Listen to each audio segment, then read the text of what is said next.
wabarakatuh.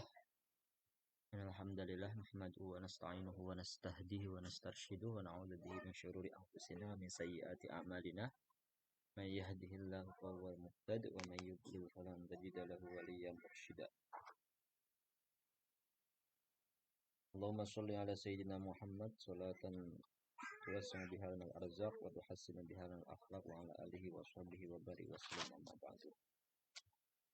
Kita lanjutkan kembali kajian kitab Al-Azkar. Kita sampai di halaman 127 masih pembahasan kunut. Kemarin kita membahas tentang doa kunut.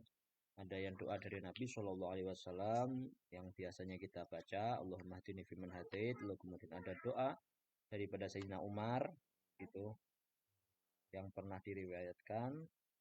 Tuh, Allahumma inna sta'inuka ila akhirih. Kemudian sekarang pembahasan mengenai ya selain doa itu gimana sih gitu. Wa'alam bismillahirrahmanirrahim.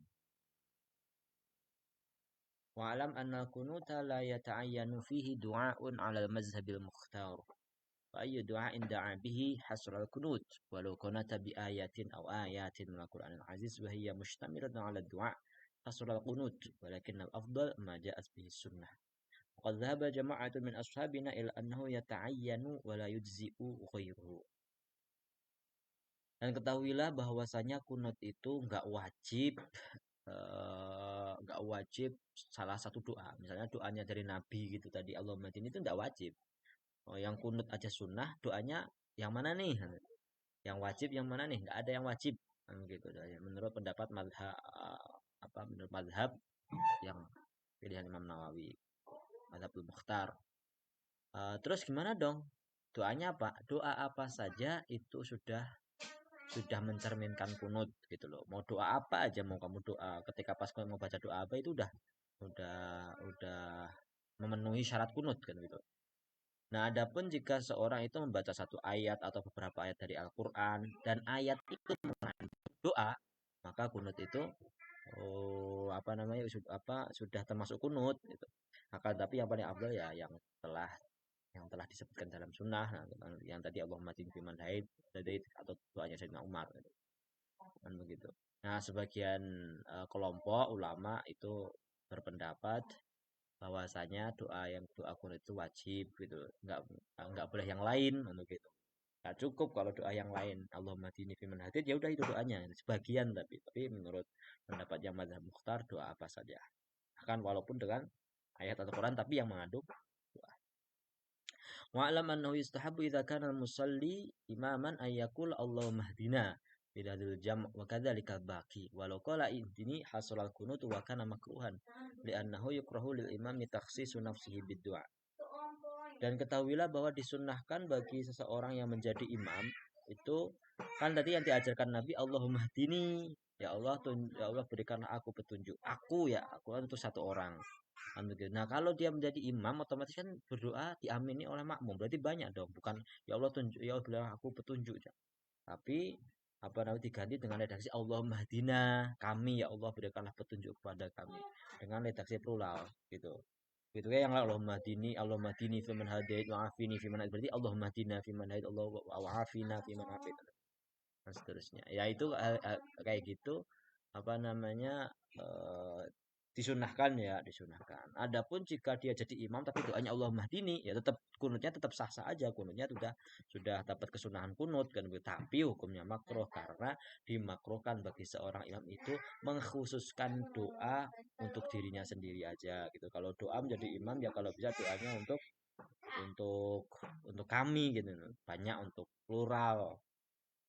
Rawaina fi sunani Abi Dawud wa Tirmidzi an Thauban radhiyallahu anhu qala Rasulullah sallallahu alaihi wasallam la ya ummu 'abdun qauman fayakhussu nafsahu bi da'watin dunahum fa in fa'ala faqad khanahum qala Tirmidzi haditsun hasan.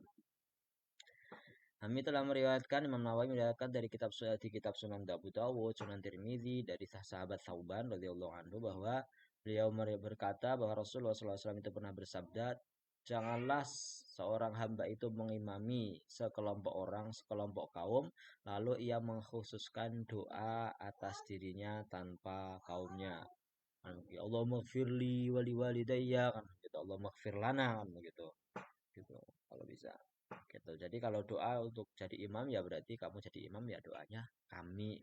Jika dia melakukan yang demikian, maksudnya melakukan doanya untuk dirinya sendiri, maka sesungguhnya dia telah berkhianat kepada kaum. Faslun fi raf'il yadaini fil kunuti wa maudi'il israri wal jahri bih. Pasal ini masih berkaitan dengan kunut ya. Itu pasal mengenai mengangkat kedua tangan dalam kunut dan tempat membaca pelan dan keras saat kunut. Ikhtalafa ashabuna fi raf'il yadaini fi du'a'il kunut wa mashil wajhi bihima ala salasati aujuh. Wa sahhuma annahu yustahabbu raf'uhuma wa la yamsahul wajha wa tsani yarfa'u wa yamsahuhu wa tsalitsu la yamsahu wa la yarfa'. Wa tafaqu ala annahu la yamsahu ghairal wajhi min as-sadri wa nahwihi. Bal qalu dzalika makruh. Nah, perbedaan pendapat para ulama dari mazhab kita dalam mengangkat kedua tangan. Doa kunut itu mengangkat kedua tangan begini hukumnya apa? Lalu kemudian setelah selesai doa begini gimana? Kan biasanya selesai doa kan mengusap kedua tangan. Nah, itu ada 3 pendapat. Pendapat yang pertama bahwa disunahkan mengangkat kedua tangan, nggak usah untuk mengusap wajah, kan begitu. Ya nggak usah. Pendapat yang kedua itu mengangkat tangan dan juga mengusap. Jadi kalau ada orang yang setelah kunut mengusap begini nggak apa, ada ulama yang mengatakan begitu demikian gitu. Dan pendapat yang ketiga mutlak nggak usah angkat tangan, nggak usah ngusap, ya udah berdiri aja ya Allah mahdina fiman hadait wa afina fiman afait.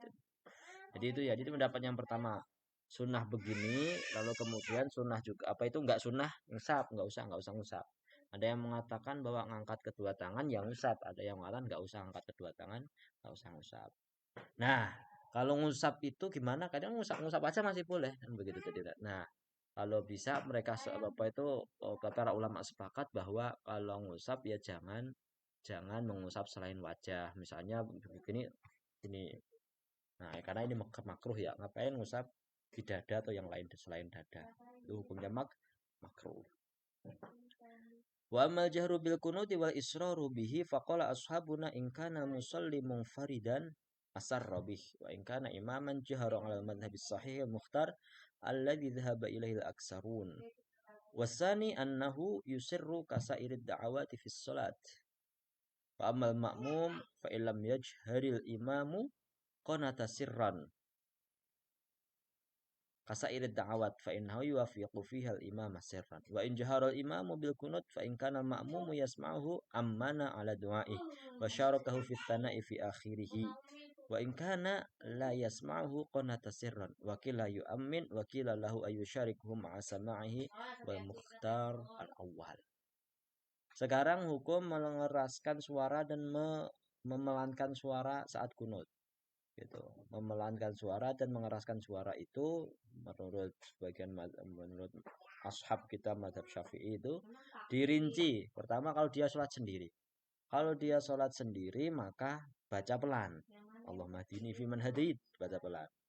Adapun jika dia posisinya imam kan begitu, maka dibaca keras Allahumma hdina fiman hadait gitu. Menurut pendapat mazhab As-Sahih Al-Mukhtar. Itu. Jadi dibaca keras kalau jadi imam.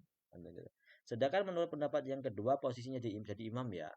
Itu imamnya membaca pelan. Jadi pertama kalau sholat sendiri jelas bacanya pelan, ya kan? Ya.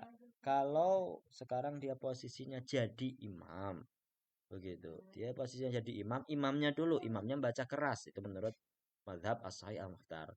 Sedangkan ada sebagian pendapat yang mengatakan bacanya pelan sebagaimana doa-doa dalam sholat. Ya udah, itu udah. Tapi yang paling yang boleh diamalkan adalah yang dibaca keras. Nah, makmum bagaimana? Kalau dia statusnya pas lagi sholat berjamaah kan begitu. Nah, makmum itu dilihat dulu kan begitu. Oh ya, mau ikut ngajar ya udah sini nanti. Apa namanya? Jika makmum itu nah, yang tadi kan imam udah jelas tuh. Sunnahnya adalah membaca keras. Kalau sekarang makmumnya sini ayo. Di belakang. Nah, ya. Nah, kalau makmumnya bagaimana? Kan begitu. Nah, dirinci imamnya baca keras enggak? Kalau imamnya enggak baca keras berarti makmumnya bacanya pelan. gitu ya. Apa namanya, bacanya pelan sebagaimana doa yang lain. Enggak mau. Nah, karena apa? Karena makmum itu menyocoki atau menyesuaikan imam yang membaca pelan, menyesuaikan. Jadi rinciannya kalau makmum itu dilihat imamnya baca pelan atau keras. Kalau membaca keras maka makmumnya bacanya pelan, kan begitu. Nah, kalau imamnya maaf. Jadi makmum nih lihat dulu imamnya baca keras atau baca pelan. Kalau imamnya bacanya pelan, maka makmumnya bacanya pelan agar menyesuaikan imam. Nah, kalau imamnya bacanya keras gitu loh. Dirinci lagi. Kalau imamnya baca keras, maka makmumnya dirinci. Kalau makmumnya ngedengerin doa imamnya, maka makmumnya mengamini, kan begitu, mengamini dan apa namanya, ikut membaca doa di akhirnya, kan begitu. Dalam masalah itu loh, apa namanya, fa innaka taqdi wa la yuqda alai fa innahu la yadhillu wa la yudhillu. Itu kan bukan doa semua, itu kan pujian, kan begitu.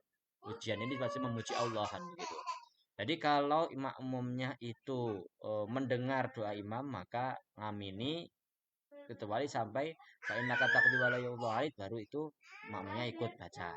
Kalau makmumnya itu nggak ngedengerin doa imam gitu, maka si makmum membaca pelan, kan begitu. Ada pendapat yang mengatakan mengamini, ada yang mengatakan bahwa juga dia itu ngedengerin tapi juga baca, anu gitu. Akan tapi yang pendapat yang paling mukhtar adalah yang pertama, yaitu dia membaca pelan. Wa amma ghairu subhi idza qanata fiha haitsu naqulu bih fa in kanat jahriyatan wa hiya al-maghrib wal isya fa hiya kasubhi ala ma taqaddam wa in kanat dhuhran aw 'asran fa qila yusirru fiha bil qunut wa qila innaha kasubh. Nah, itu kan pembahasan salat apa tuh, doa kunut subuh. Nah, sekarang kalau dia mempraktekkan doa kunut tapi selain sholat subuh.